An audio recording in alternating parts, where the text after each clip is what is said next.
The Acolyte, or as some would say, peak modern day Star Wars. I have to say, I personally absolutely love it because I was never super emotionally invested in Star Wars. I like the franchise and I wish it succeeds.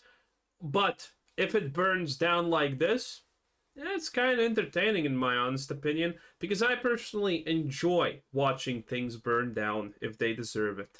I think it's safe to say that everybody hates The Acolyte, and season 1, episode 3, sorry, I'll rephrase that. The only season this show's ever gonna get, episode 3, was an absolute unmitigated disaster, which has been...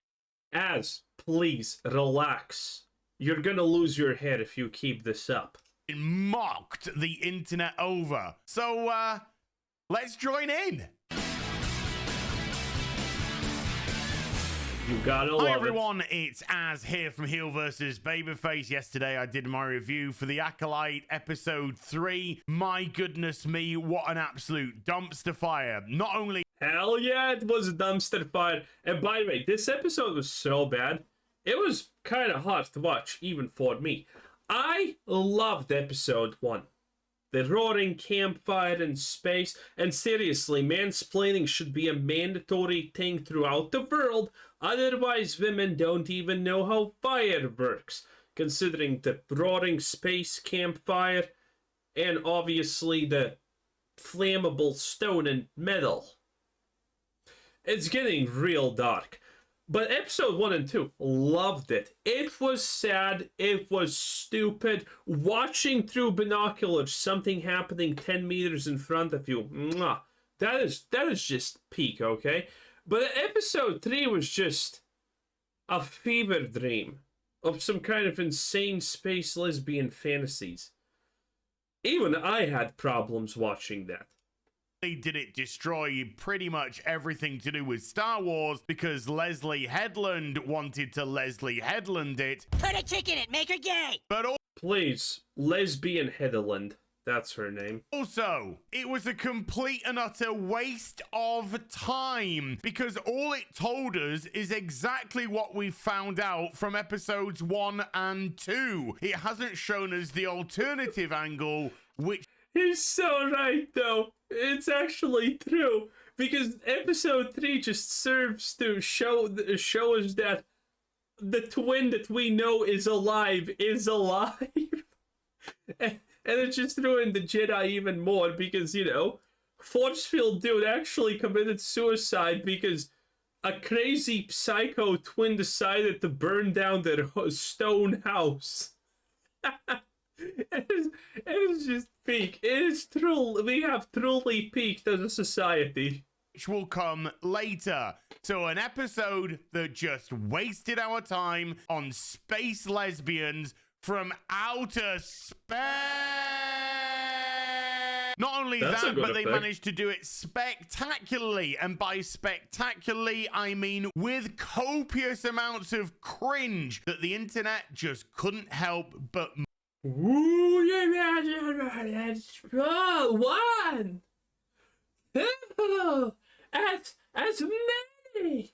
Jesus. mock the absolute living hell out of it. First of all, we have our very own Gary from Nerd Erotic, whose tweet went a little bit massive. I have not seen this. Elon Musk, why have I not seen this? 6.2 million interactions and 33,000 likes on it. This is Disney Star Wars. Power one. Power two. The power of many. You know what's the best part about this, honestly, though? They thought they're doing something big. They thought they're, like, breaking the mold. They thought they're setting a groundwork. They thought that they're doing something special. They unironically, legitimately, most likely 100% believed that when they did this. I can't help it. Every time I see it, so fucking cringe. Here we have the Benny Hill Jesuits, the commie lesbian space witches who are literally howling at the moon with their interpretive dance routine. This is Star Wars in 2024, folks. And even Elon Musk himself couldn't help but interact with this post and have a good chuckle at what an absolute dumpster fire this episode was. But even Gary's massive tweet paled into insignificance. Damn, that is one hell of an egg dough.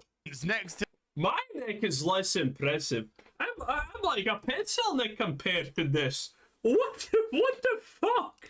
My Nerdy Home, aka our own Steph from Geeks and Gamers, as she posted, "This thick-necked bitch just ruined Star Wars for anyone who had a little bit of hope left." I actually saw this tweet though. This tweet I did see. Left in the franchise. 6.2 million interactions again.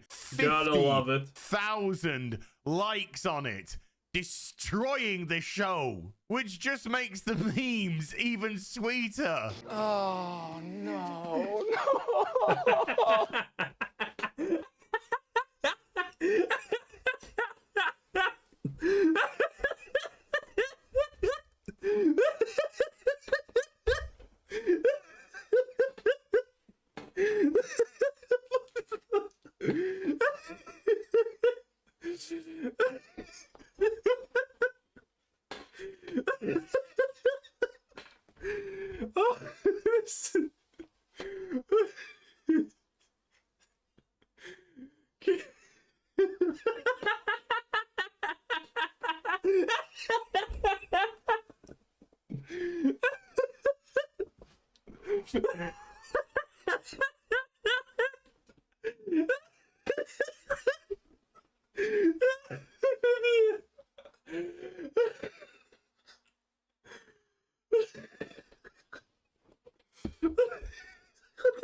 I'm feeling lightheaded.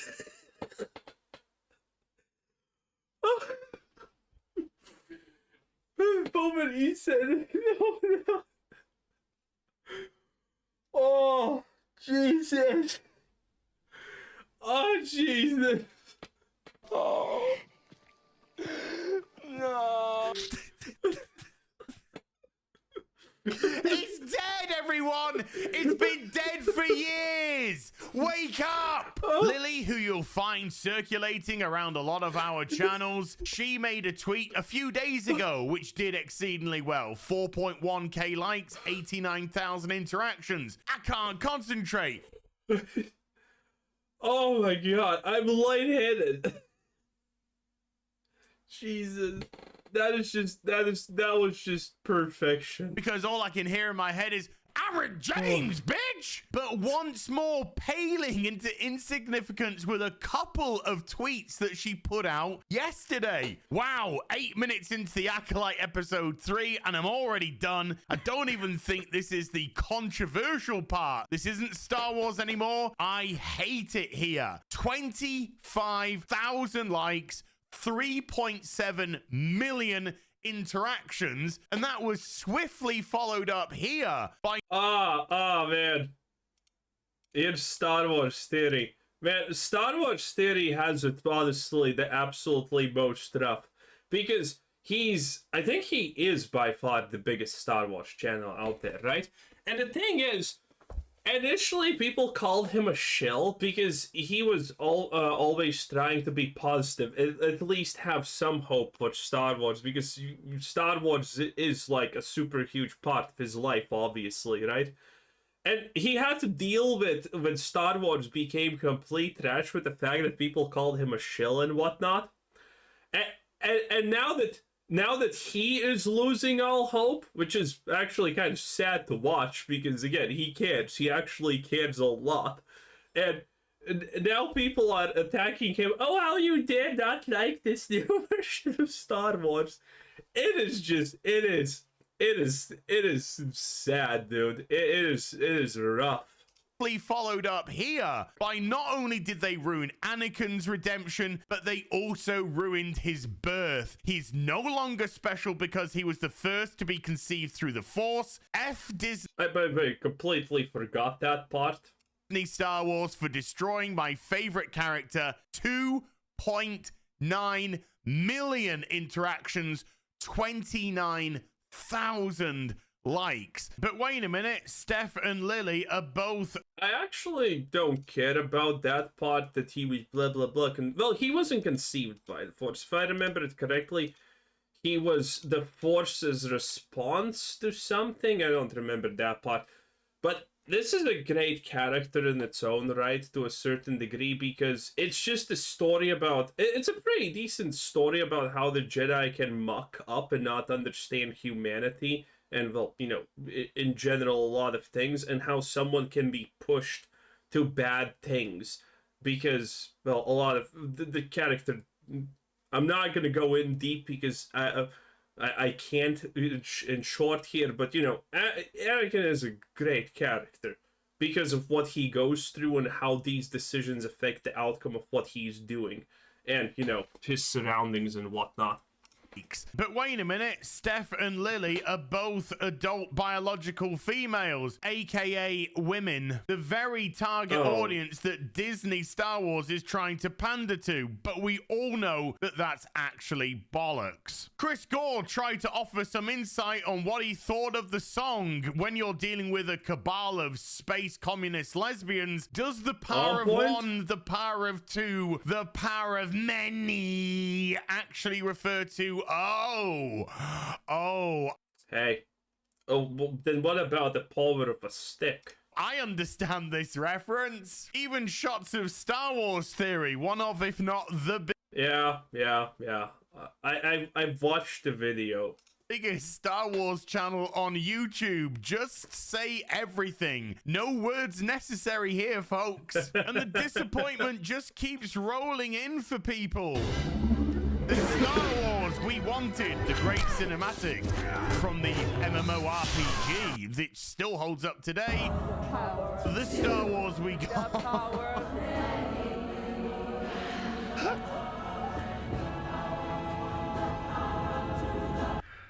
What the hell is even that? The great Ricky Berwick also got in on the action.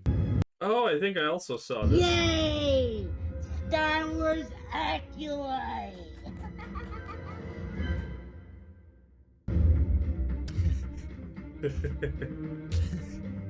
Why do women ruin everything? I don't know, Ricky. I don't know, but... Someone needs to explain them what fire is. The USA should have never banned gas stoves. How will now women know that fire even is hot? The knowledge will be lost forever. And I'm just saying, there's a pattern. There's a pattern here. Wall Street Silver. This is a classic. 334,000. Looking at this makes me think about the Ahsoka text. Have you ever heard tell you about Ahsoka? The tightest body in all of the galaxy. Not legal on most planets. Interactions, 10,000 likes. Star Wars fans, after watching The Acolyte Episode 3, 100% agree with you there. Endymion, The Acolyte, just two strong females using the Force to make a child. Pretty much, because of course this isn't Star Wars. This is Leslie Headland's own personal lesbian fantasy show that she was given Didn't she say that, you know, a lot of this was inspired by her failing relationship with her sister or something like that? $180 million to make. Money well spent, Disney. And again on this... I mean, I'm having great laughs here, so money truly well spent. I hope this has a season 2. Velma did, and I was impressed. On 4.6 million interactions, 33,000 1,000 likes on it. The Acolyte is getting absolutely pummeled into the ground, and rightly so. But it wouldn't be fair unless we balance. Well, episode 4 is gonna be equally bad as much as I understand. It's the books now, would it? With IGN running full-on interference for Disney Star Wars. Good shill me. Classic IGN, boys. Idiot. Doing the job that you should, you good little dogs. You deserve a little treat, a pet on the head, and some access to talk to some people that nobody give a fuck about. After the 3rd episode of The Acolyte, it's clear the newest Star Wars series is continuing one of the most important themes of The Last Jedi. Oh. By the way, people are saying that, oh, well, at least this episode kind of did not destroy Star Wars. It did. Because you can run the argument that episode 3, when they're talking about the thread and whatnot, is not them actually redefining the Force. But I think that is way too positive of a take, honestly, what's happening. Because I have absolutely no doubt in my mind that Lesbian Hedlund is 100% aiming to redefine the Force as a thing, obviously. I think that is the aim. That the Jedis are gonna be bad because, we actually did not understand the Force ever. It's a thread. And then they just choose to ignore it, and, from that things happen onward. And that's going to be how these things work. I think that could easily happen here. I see absolutely no problem with them completely trying to redefine everything from the base up. Oh dear me. Oh dearie me. I'd like to say I'm more upset about episode 3 of The Acolyte, but in all honesty, my apathy for Star Wars has set in a long time ago. Now it's just a matter of me watching this stuff so I can point and laugh, and we can roast this garbage for... The laughs were good, Az. Thank you a lot. Anyway, that was heel vs. Babyface, Az, 10 out of 10. Have a nice day. Bye-bye.